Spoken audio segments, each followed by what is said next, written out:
Babylon का सबसे अमीर आदमी। Hindi translation of the international bestseller the richest man in Babylon. प्राचीन लोगों की सफलता के रहस्य। धन पर लिखी गई सबसे प्रेरणाप्रद पुस्तक। George H S Klaasen. Babylon का सबसे अमीर आदमी। प्राचीन बेबीलोन में एक बहुत अमीर आदमी रहता था जिसका नाम था अरकद। वह अपनी संपत्ति के लिए चारों ओर मशहूर था।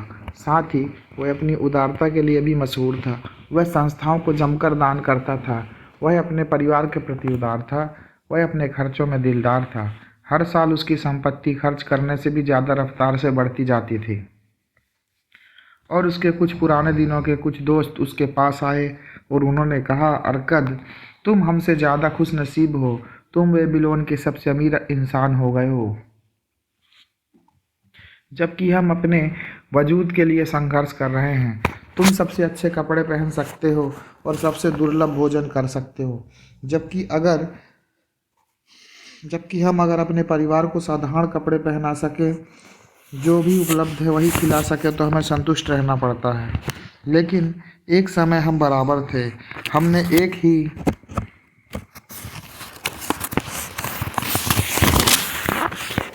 शिक्षक से पढ़ाई की। एक हम एक ही खेल खेलते थे। तुम हमसे पढ़ाई और खेल में बेहतर नहीं थे और तब सालों से तुम हमसे ज़्यादा सम्मानजनक नागरिक नहीं रहे हो। ऐसा भी नहीं है कि तुमने हमसे ज़्यादा मेहनत की है। जहाँ तक हम जानते हैं, तब ऐसा क्यों है कि सौभाग्य ने तुम्हें सारी चीज़ें दे डाली हैं और हमें अनदेखा कर दिया, जबकि हम सभी इस बराबर अधिकारी हैं। तब अरकद ने उन्हें डांटा और कहा, अगर युवावस्था से अब तक के सालों में तुम दाल रोटी के अलावा कुछ और नहीं कमा सके, तो इसका कारण यह है कि तुमने उन नियमों को नहीं सीखा और जाना जिससे संपत्ति बनती है। सौभाग्य एक ऐसी देवी है जो किसी का स्थायी भला नहीं करती। इसके विपरीत वह उस हर एक इंसान को बर्बाद कर डालती है जिस पर बिना मेहनत के स्वर्ण की बारिश होती है। वह अनियंत्रित लोगों को खर्चीला बना देती है जो पाई गई संपत्ति को लुटा देते हैं और उनमें ऐसी इच्छाएं पैदा हो जाती हैं जो वह पूरा नहीं कर पाते। लेकिन बाकियों पर वह कृपा दिखाती है तो वह कंजूस बन जाते हैं और संपत्ति को जमा करने लगते हैं और खर्च करने से डरते हैं, क्योंकि उन्हें नहीं लगता कि वे दोबारा कमा पाएंगे। वे डाकुओं के डर से घबराए रहते हैं और अपने आप को खालीपन और दुख में धकेल देते हैं। कुछ ऐसे भी हैं जो बिना कमाए स्वर्ण को लेते हैं, इसमें संपत्ति जोड़ते हैं और खुश और संतुष्ट नागरिक के रूप में जीवन गुजार देते हैं। लेकिन ऐसे बहुत कम हैं। मैंने उनके बारे में सिर्फ सुना है। उन लोगों के बारे में सोचो जिन्हें अचानक बहुत संपत्ति मिली है और देखो कि मेरी बात सही है या नहीं। उसके दोस्तों ने माना कि उसकी जानकारी में जिन लोगों को विरासत में संपत्ति मिली है उनके बारे में ये बातें सही है, और उन्होंने उससे पूछा कि वे लोग कैसे इतनी संपत्ति के मालिक बन गए। इसलिए उसने बताया, अपनी जवानी में मैंने खुद की ओर देखा और उन चीज़ों पर ध्यान दिया जो मुझे खुशी और संतुष्टि देने वाले थे, और मैंने पाया कि संपत्ति से इन चीज़ों की शक्ति बढ़ती जाती है। धन एक शक्ति है। धन से कई चीज़ें संभव हो जाती हैं। इंसान अपने घर की सबसे महंगी चीज़ों को सजा सकता है। इंसान दूर समुद्रों की यात्रा कर सकता है। इंसान दूर देश के भोजन का आनंद ले सकता है। इंसान सुनारों और पत्थर पर पॉलिश करने वालों के बनाया भूषण पहन सकता है। इंसान देवताओं के लिए बड़े बड़े मंदिर बना सकता है। इंसान वे सारी चीज़ें और कई अन्य चीज़ें कर सकता है जिससे इंद्रियों को सुख मिलता है और आत्मा को संतुष्टि मिलती है। और जब मैंने यह महसूस किया, मैंने यह निर्णय लिया कि मैं ज़िंदगी की सारी अच्छी चीज़ों का आनंद लूँगा। मैं वह इंसान नहीं बनूँगा जो दूर रहकर चीज़ों को देखते हैं और दूसरों को चीज़ों का आनंद लेते ईर्ष्या से देखते हैं। मैं सबसे सस्ते कपड़े नहीं पहनूँगा जिससे सम्मानीय देखूँ। मैं एक गरीब इंसान की चीज़ों से संतुष्ट नहीं होऊंगा। बदले में अपने आप को अच्छी चीज़ों के बाजार में मेहमान बनाऊंगा। एक सामान्य व्यापारी बेटा होने के कारण, जिसके पास बड़ा परिवार होने के कारण विरासत में कोई उम्मीद नहीं थी, और जैसा तुमने कहा, जिसके पास ज़्यादा बुद्धि और प्रतिभा नहीं थी, मैंने तय किया कि मुझे अपनी इच्छाएं पूरी करने के लिए समय और अध्ययन की ज़रूरत होगी। जहाँ तक समय की बात है, हर इंसान के पास यह प्रचुर मात्रा में उपलब्ध है। तुम में से हर एक के पास खुद को अमीर बनाने का पर्याप्त समय है। तब भी तुम स्वीकार करते हो कि तुम्हारे पास अपने अच्छे परिवारों के अलावा कुछ भी दिखाने लायक नहीं है, जिस पर तुम्हें बहुत गर्व हो। जहाँ तक अध्ययन की बात है, क्या हमारे बुद्धिमान शिक्षक ने नहीं सिखाया था कि हमने दो चीज़ें सीखी हैं। पहली, वे चीज़ें जिन्हें हमें सिखाया कि हम उन चीज़ों को कैसे खोजें जिन्हें हम नहीं जानते हैं। इसलिए मैंने तय किया कि संपत्ति अर्जित करने का तरीका सीखूंगा, और उसे सीखने के बाद मैं उसे अच्छी तरह आजमाऊंगा। क्या यह समझदारी नहीं है कि हम सूरज की रोशनी में चीज़ों का आनंद लें जब तक वह है, क्योंकि हम आत्माओं की दुनिया के लिए प्रस्थान करेंगे, तब दुख तो आ ही जाएंगे। मुझे रिकॉर्ड्स के हाल में स्क्राइब का काम मिला और हर दिन घंटों मिट्टी के प्लेटों पर मेहनत करता था। हफ्ते दर हफ्ते, महीने दर महीने मेहनत की, तब भी मेरी आमदनी नहीं बढ़ी। भोजन, कपड़े और ईश्वर के लिए दान और बाकी चीज़ें मेरी आमदनी को खा जाती थी।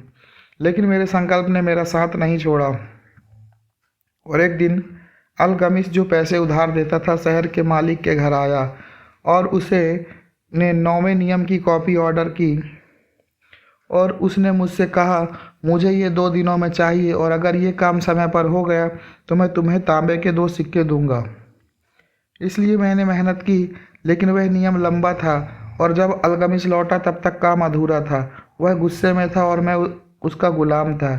वह मुझे पीट सकता था, लेकिन यह जानते हुए कि शहर का मालिक उसे ऐसा नहीं करने देगा, मैंने निडर होकर कहा, अलगमिस, आप बहुत अमीर हैं, मुझे बताइए कि मैं भी कैसे अमीर बनूं, और मैं सारी रात जागकर मिट्टी पर लिखूंगा, और जब सूर्य उगेगा तब आपका काम खत्म हो चुका होगा। अब वह मुझ पर मुस्कुराया और उसने जवाब दिया, तुम एक हिम्मती गुलाम हो, पर हम इस समझौते को मानते हैं। पूरी रात मैं लिखता रहा, हालांकि मेरी पीठ में दर्द होता रहा और गंध से मेरे सिर में दर्द होने लगा, जिससे मेरी आंखें देख नहीं पा रही थी। लेकिन जब मैं वापस लौटा तब तक टैबलेट पूरे बन चुके थे।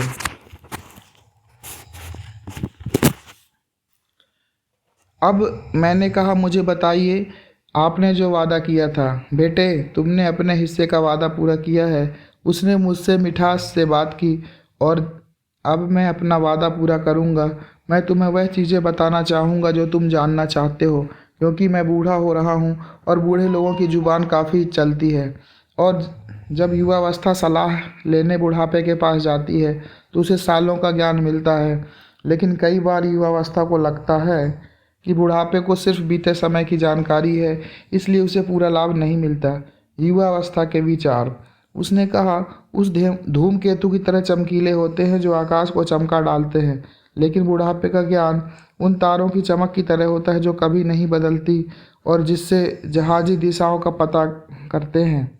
मेरे शब्दों को याद रखो, क्योंकि अगर तुमने ऐसा नहीं किया तो तुम उस सच को नहीं पकड़ पाओगे जो मैं बताना चाह रहा हूँ, और तुम्हें लगेगा कि तुम्हारी रात की मेहनत बर्बाद गई।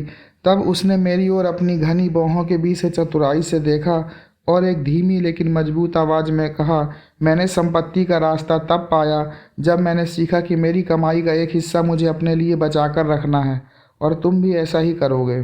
तब वह मुझे भेदने वाली नज़रों से देखता रहा, पर उसने कुछ नहीं कहा। बस इतना ही। मैंने पूछा, ये एक भेड़ चराने वाले को सूदखोर में बदलने के लिए काफ़ी था,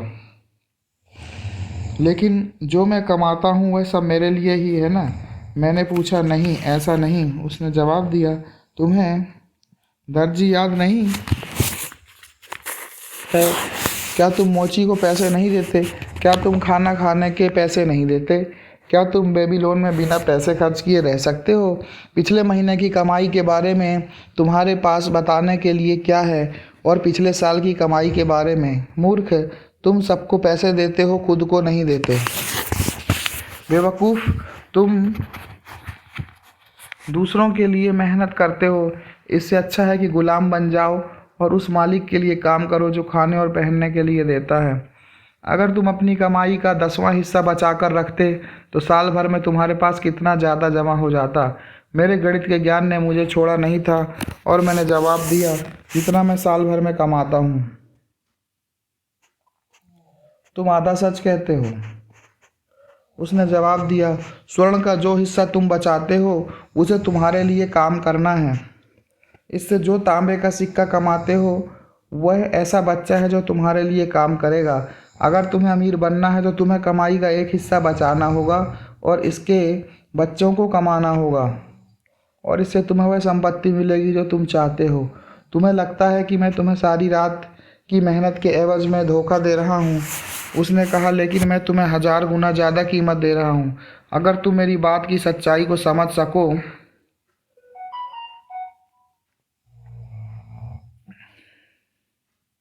अपनी कमाई का एक हिस्सा तुम्हें अपने पास रखना है। तुम कितना भी कम कमाओ, पर यह हिस्सा 10वें हिस्से से कम नहीं होना चाहिए। अगर हो सके तो यह हिस्सा ज़्यादा रखो। पहले अपने आप को भुगतान करो।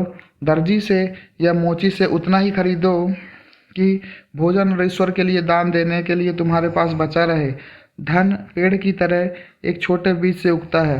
पहला तांबे का सिक्का जो तुम बचाओगे उससे ही संपत्ति का पेड़ निकलेगा। जितनी जल्दी बीज बोओगे उतनी ही जल्दी पेड़ निकलेगा, और इस पेड़ को बचत से जितना ज़्यादा खाद और पानी दोगे उतनी ही जल्दी तुम्हें इसकी छाया मिलने लगेगी। ऐसा कहकर वह अपने टैबलेट को लेकर चला गया। उसने जो कहा था मैं उसके बारे में सोचता रहा और उसकी बात मुझे सही लगी, इसलिए मैंने तय किया कि मैं इसे आजमाऊंगा। जब भी मुझे पैसे मिले मैंने हर 10 तांबे के सिक्कों में से एक को लिया और उसे छुपा लिया। भले ही सुनने में अजीब लगे, पर मेरे पास पैसे की कमी नहीं रही। मैंने देखा कि मुझे उसके बिना ज़्यादा दिक्कत नहीं हुई, लेकिन जैसे ही मेरी जमा पूंजी बढ़ती गई मुझे इच्छा होती थी कि इससे व्यापारियों द्वारा दिखाई गई अच्छी चीज़ें खरीदूं जो वे ऊँटों और जहाज़ों से, फोनिसियन के जहाज़ों से लाते थे। लेकिन मैंने खुद पर काबू रखा। जाने के 12 महीने बाद अलगमिस वापस आया और उसने कहा, बेटे, क्या तुमने पिछले साल अपने आप को कमाई का 10वां हिस्सा भुगतान किया? जाने के बाद 12 महीने बाद अलगमिस वापस आया और पूछा, बेटे, क्या तुमने पिछले साल अपने आप को कमाई का 10वां हिस्सा भुगतान किया? ये अच्छी बात है, उसने चमकते चेहरे से मुझको जवाब दिया। और तुमने इसके साथ क्या किया? मैंने गर्व से कहा, हाँ महोदय, मैंने किया। मैंने इसे ईंट बनाने वाले अजमूर को दे दिया, जिसने कहा कि वह दूर समुद्र की यात्रा कर रहा है और टायर में वह मेरे लिए फोनिसियन के दुर्लभ आभूषण खरीदेगा।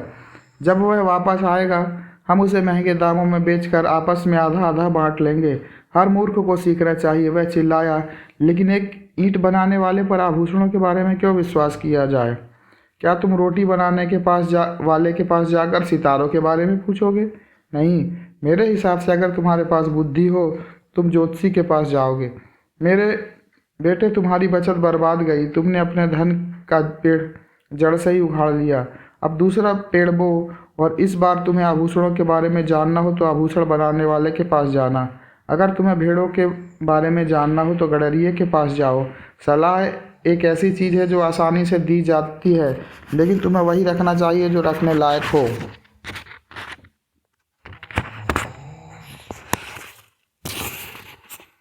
जो अपनी बचत के बारे में उनसे सलाह लेता है जिन्हें कोई अनुभव नहीं है, वे गलत सलाहों के कारण अपनी बचत का पैसा खो बैठते हैं। यह कहकर वह चला गया। और ऐसा उसने कहा, फोनिसियन लोग धोखेबाज हैं और उन्हें अजमूर को शीशे के टुकड़े बेच डाले जो रत्नों की तरह दिखते थे। लेकिन जैसा अलगमिस ने बताया, मैंने फिर तांबे का 10वां हिस्सा बचाया, जो बहुत आसान था क्योंकि मैंने आदत बना ली थी। फिर 12 साल बाद अलगमिस स्क्राइब के कमरे में आया और उसने मुझसे कहा, अंतिम मुलाकात के बाद तुमने क्या बदलाव किए? मैंने खुद को वफादारी से भुगतान किया, मैंने जवाब दिया, और मैंने अपनी बचत शील्ड बनाने वाले अग्गर को दे दिए ताकि वह तांबे खरीद सके, और हर महीने वह मुझे किराया देता है। यह अच्छी बात है। और तुमने किराए का क्या किया? मैंने उसे शहद, शराब और मसालेदार केक का भोज किया। मैंने अपने लिए स्कारलेट ट्यूनिक भी खरीदा है और एक दिन एक जवान गधा भी खरीदूंगा जिस पर चढ़ सकूं। इस पर अल्गमिस हंस पड़ा। तुम अपनी बचत के बच्चों को खा जाते हो, तब वह तुम्हारे लिए कैसे काम करेंगे? और तब उनके बच्चे कैसे होंगे जो तुम्हारे लिए काम करेंगे? पहले अपने लिए सुनहरे गुलामों की सेना बनाओ और उसके बाद बिना किसी अफसोस के साथ अच्छा भोज खाओ। यह कहकर वह चला गया। उसके बाद मैंने 2 सालों के लिए नहीं देखा। इसके बाद मैंने उसे 2 सालों के लिए नहीं देखा। एक बार जब वह फिर लौटा तब उसके चेहरे पर भारी रेखाएं थी और आंखें बोझिल थी, क्योंकि अब वह बहुत बूढ़ा हो रहा था। और उसने मुझसे कहा, हरकत, क्या तुमने वह संपत्ति बना ली है जिसका तुमने सपना देखा था? और मैंने जवाब दिया, जितनी इच्छा थी उतना तो नहीं बना पाया, लेकिन मैंने कुछ बनाया है जो मेरे लिए पैसा कमाता है और उसकी कमाई से और भी कमाई होती है। और क्या तुम अब ईंट बनाने वालों से सलाह लेते हो? ईंट बनाने वाले के बारे में अच्छी सलाह देते हैं। मैंने जवाब दिया, हरकत, वह बोलता गया, तुमने अपने पाठ अच्छी तरह सीखे हैं। तुमने अपनी आमदनी से कम खर्च पर रहना सीख लिया। फिर तुमने उनसे सलाह लेना सीखा जो अपने अनुभवों के कारण सक्षम है, और अंत में तुमने सीखा कि अपने स्वर्ण से खुद के लिए कैसे काम कराया जा सकता है। तुमने खुद को सिखाया कि कैसे पैसे कमाए जाएं, कैसे रखे जाएं और कैसे उनका इस्तेमाल किया जाए। इसलिए तुम एक जिम्मेदार पद के लिए तैयार रहो। मैं एक बूढ़ा आदमी होता जा रहा हूँ। मेरे बेटे सिर्फ खर्च करने का सोचते हैं, कभी कमाने का नहीं सोचते। मेरे कई जगहों पर निवेश हैं और मेरे लिए सबकी देखभाल करना संभव नहीं। अगर तुम निपुण हो जाओ और मेरी ज़मीन की देखभाल करो तो मैं तुम्हें पार्टनर बना लूँगा और तुम मेरी जायदाद में हिस्सा पाओगे।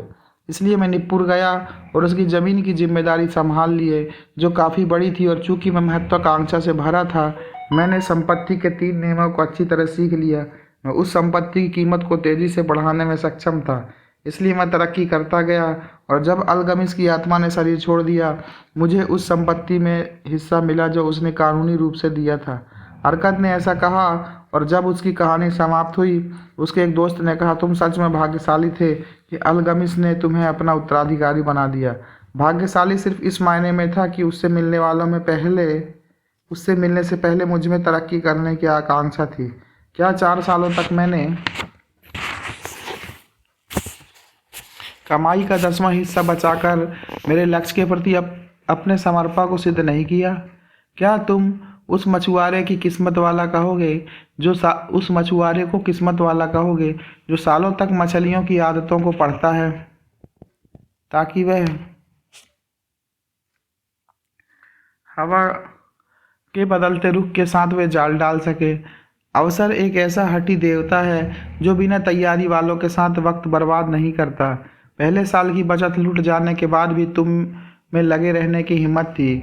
तुम इस मामले में अलग हो। दूसरे ने कहा, इच्छा शक्ति। हरकत ने जवाब दिया, क्या बकवास है। क्या तुम्हें लगता है कि इच्छा शक्ति एक इंसान को इतनी ताकत देती है कि वे उस बोझ को उठा सके जो ऊंट नहीं उठा सकते, या उस बोझ को खींच सके जो बैलों के बस की बात नहीं? इच्छा शक्ति उस लक्ष्य के प्रति लगन का नाम है जो तुम्हें काम पूरा होने तक लगाए रखे। अगर मैं अपने लिए कोई काम सोचता हूँ तो उसे करता रहता हूँ, भले ही वह कितना छोटा हो। इसके बिना मुझ में बड़े कामों को करने का आत्मविश्वास कैसे आएगा? अगर मैं आपसे कहता हूँ कि 100 दिनों के लिए मैंने शहर के पुल पर चलूँगा और नदी में एक पत्थर फेंकूँगा, तो मैं यह करता हूँ। अगर 7वें दिन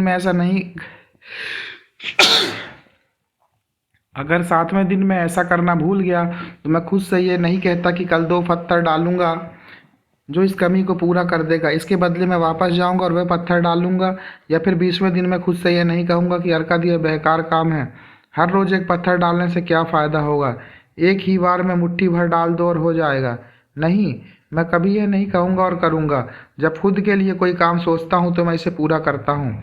इसलिए मैं सावधान रहता हूँ कि मैं मुश्किल और अव्यावहारिक काम शुरू नहीं करता, क्योंकि मुझे खाली बैठना पसंद है। और तब दूसरे दोस्त ने कहा, अगर जो आप कहते हैं वह सही है और ऐसा लगता है कि आप सही कह रहे हैं, चीज़ को अगर इंसान करे तो उसकी संपत्ति की कमी नहीं होगी, तो उसे कभी संपत्ति की कमी नहीं होगी। जहाँ भी इंसान ऊर्जा डालता है वहाँ संपत्ति बढ़ती है। अर्कद ने जवाब दिया, अगर एक अमीर इंसान नया महल बनाता है तो उसके द्वारा कमाया स्वर्ण खो जाता है, नहीं, ईंट बनाने वाले का इसमें हिस्सा होता है और मजदूर का इसमें हिस्सा होता है और कलाकार का इसमें हिस्सा होता है और इस घर पर मेहनत करने वाले हर इंसान का इसमें हिस्सा होता है। लेकिन जब महल बनकर तैयार होता है तो क्या ये अपनी कीमत से ज़्यादा मूल्य नहीं होता? और इससे जुड़ी ज़मीन क्या ज़्यादा कीमत की नहीं होती? संपत्ति जादुई तरीक़ों से बढ़ती है, कोई इंसान इसकी सीमा नहीं आंक सकता। क्या फोनिशियन लोगों ने बंजर धरती पर उस पैसे से महान शहर नहीं बनाए जो समुद्र पर होने वाले व्यापार से आते हैं? तब आप हमें क्या सलाह देते हैं जिससे हम भी अमीर बन जाएं? उसके एक और दोस्त ने कहा, साल गुजर गए हैं और हम उतने युवा नहीं रहे और हमारे पास कुछ भी नहीं बचा।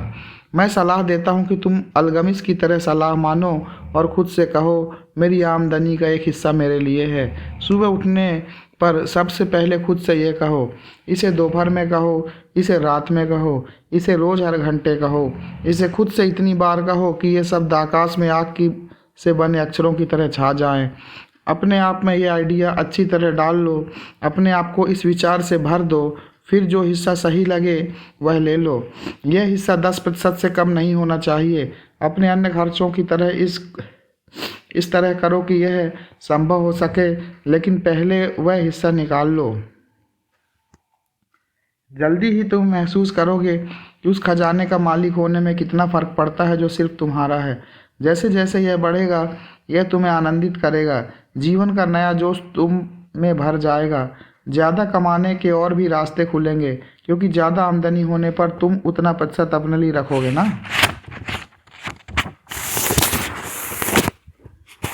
तब अपने खजाने से अपने लिए काम कराना सीखो, इसे अपना गुलाम मत बना लो। इसके बच्चों और इसके बच्चों के बच्चों से अपने लिए काम कराओ।